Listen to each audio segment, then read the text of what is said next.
देश में corona virus के मामले तेजी से बढ़ रहे हैं, जिसके खौफ से मजदूरों का पलायन जारी है।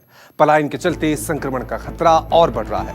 इस बीच देश में कोरोना वायरस संक्रमितों की संख्या बढ़कर 918 के पार चली गई। पिछले 24 घंटे में देश में कोरोना के 194 नए मामले सामने आए।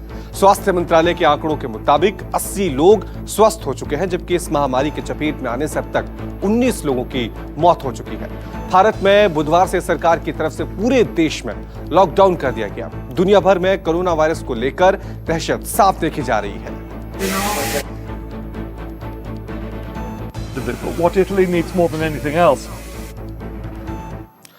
महाराष्ट्र में कोरोना से जंग जारी है। सरकार और प्रशासन दोनों जी जान से लगे हुए हैं कि किसी भी तरह से कोरोना के वायरस को बढ़ने से रोका जा सके। महाराष्ट्र में पिछले 24 घंटे में कोरोना के 28 केस सामने आए हैं। महाराष्ट्र में कुल पॉजिटिव केस अब 181 हो गए हैं, जिसमें 6 लोगों की मौत की पुष्टि भी हो चुकी है। लोग सड़कों पर बेसहारा भटक रहे हैं। जुहू बीच पर सन्नाटा पसरा है। लॉकडाउन की वजह से पूरी मुंबई वीरान लग रही है। इन सब के बीच मुंबई से भी लोगों का पलायन जारी है।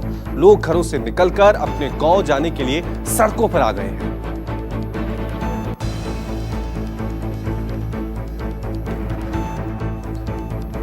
तो महाराष्ट्र में कोरोना के कुल केस 181 हो गए हैं और 28 नए मामले महाराष्ट्र में देखने को मिले हैं और अब तक महाराष्ट्र में कोरोना से 6 लोगों की मौत भी हो चुकी है।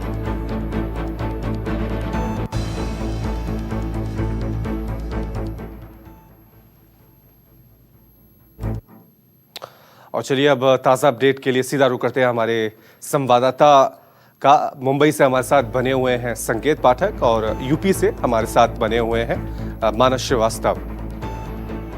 चलिए माफ कीजिएगा, मुंबई से हमारे साथ विनोद जगदाले बने हुए हैं। विनोद, सबसे पहले मैं आपका रुख करना चाहूंगा।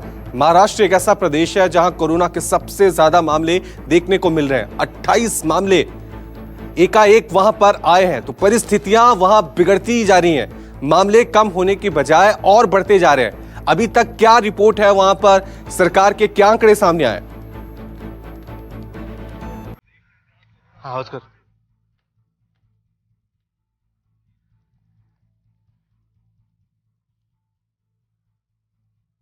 विनोद, क्या अब तक मेरी आवाज पहुंच रही है?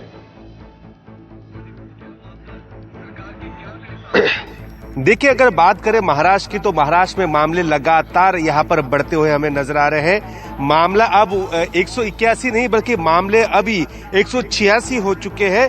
3 पॉजिटिव केस भी नए सामने आए हैं, जिसमें 2 मेल 1 फीमेल। ये नायडू हॉस्पिटल पुणे के हैं। एक मेल व्यक्ति है, वो केईएम अस्पताल का है पॉजिटिव, और जलगांव में भी एक व्यक्ति है। कुल मिला के अब नंबर 186 हो चुके हैं। काफी चिंता की ये बात है। लगातार महाराष्ट्र में जो कोरोना से पीड़ित लोग हैं, उनकी संख्या, पॉजिटिव केसेस की संख्या लगातार यहाँ पर बढ़ी हुई है। लॉकडाउन है, फिर भी लोग अब तक नहीं समझ पाए हैं कि क्या गंभीरता है। लेकिन जैसे जैसे मामले बढ़ते जा रहे हैं, ये चिंता का विषय है। राज्य सरकार हर संभव कोशिश कर रही है कि लोग अपने घरों से बाहर ना निकले और लोगों से विनती भी कर रही है। हालांकि राशन तक घर तक पहुंचाने की व्यवस्था फिलहाल सरकार ने की है। अब जरूरत है लोगों को संयम सूझबूझ दिखाने की और अपने घर में रहने की। जी, साफ तौर से विनोद ये कह सकते हैं कि लोगों को संयम बरतने की जरूरत है। आप घर पे रहेंगे तभी सुरक्षित रहेंगे। चलिए अब रुक करते हैं हमारे संवाददाता मानस श्रीवास्तव का। मानस, उत्तर प्रदेश में महाराष्ट्र की तरह इतने ज्यादा मामले तो नहीं बढ़े, लेकिन जिस तरह की तस्वीरें नेशनल हाईवे पे देखने को मिल रही है, पलायन लगातार वहां पर जारी है। यूपी सरकार ने दावा भी किया है कि बहुत सारे लोगों को उन्होंने उनकी मंजिल तक पहुंचाया। तो अभी क्या अपडेट है, क्या तस्वीर आपको यूपी में देखने को मिल रही है?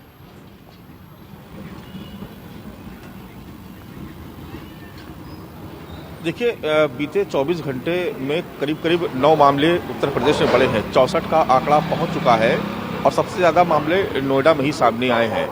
एक बड़ी वजह ये भी है कि जो बाहर से लोग आए वो संपर्क में आए दूसरे लोगों के और उनसे संक्रमण फैला। अभी तक की जो भी जानकारी मिली है, अभी तक इस तरह की कोई जानकारी नहीं मिली कि ये जो पलायन करके जो लोग आ रहे हैं उनकी वजह से फैला। हो सकता है कि ये आंकड़ा बाद में सामने आया, बाद में इस तरीके के मामले सामने आए। लेकिन फिलहाल कोशिश इस बात की जा रही है कि जो लोग हैं उनको सुरक्षित तरीके से उनके घरों तक पहुंचाया जाए। इसलिए कल पूरे दिन खुद उत्तर प्रदेश के डीजीपी और परिवहन विभाग के तमाम आलाधिकारी इस बात की कवायद में लगे रहे कि हजारों की संख्या में जो लोग अलग अलग बस अड्डों पर आ गए थे उनको उनके गंतव्य तक पहुंचाया जाए।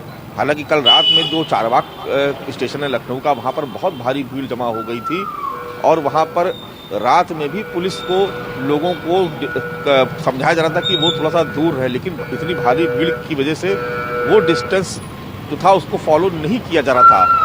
तो लेकिन आप देख रहे हैं कि मामले जो है वो लगातार उत्तर प्रदेश में बड़े हैं और पिछले 2-3 दिनों के भीतर इन कोरोना पॉजिटिव की संख्या में कुछ इजाफा देखने को मिला है। हालांकि देखिए पूरे प्रदेश के तमाम इलाकों को सरकार सैनिटाइज कर रही, बार बार लोगों से अपील कर रही कि वो अपने घरों में रहे। लेकिन अगर आप सुबह का दृश्य देखेंगे तो आप इसे अभी मैं जहां पर खड़ा हुआ अमीनाबाद का बाजार है, आप हमारे पीछे अगर देख पाएंगे तो आपको नजर आएगा कि किस तरीके से यहाँ पर जो लोग हैं वो बाहर सड़कों पर खरीदारी के लिए निकल आए हैं। तो अब आप देख रहे हैं कि जो लोग हैं वो भी घरों पर रुकने को तैयार नहीं है और लगातार जरूरी सामानों को लेने के लिए बाहर निकल रहे हैं और उस वक्त सोशल डिस्टेंसिंग को फॉलो करना बहुत साफ तौर से मानस, जो यूपी सरकार ने दावा किया है कि 2500 बसें हमने भेजी हैं, लेकिन एक बात जो बार बार इस संकट की स्थिति में कहा जा रही है वो है सोशल डिस्टेंसिंग। जिन बसों में इन मजदूरों को, इन लोगों को भरा जा रहा है, उनमें संख्या कितनी है और वहां क्या इस बात का ख्याल रखा जा रहा है कि गैप रखा जा रहा है एक दूसरे के बीच? क्योंकि भीड़ जो बाहर नजर आ रही है वो तो अपने आप में एक ऐसा सवाल है सिस्टम पर, सरकार पर, जिसका जवाब कहीं नहीं मिल रहा है।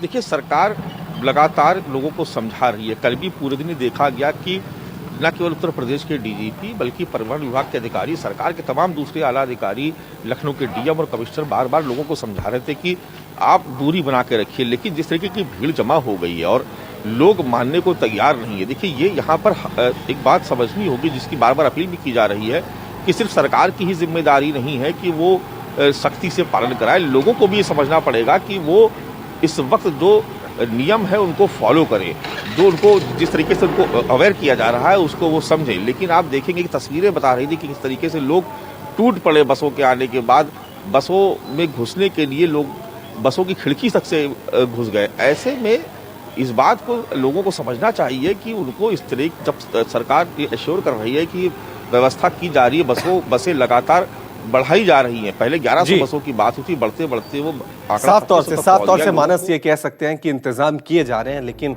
जो भीड़ सड़कों पर दिख रही है, जो मजदूर लोग पलायन कर रहे हैं, वो अपने आप में सिस्टम पर कई तरह के सवाल भी उठा रहे हैं। आप हमारे साथ बने रहे मानस, आगे भी आपसे अपडेट लेते रहेंगे।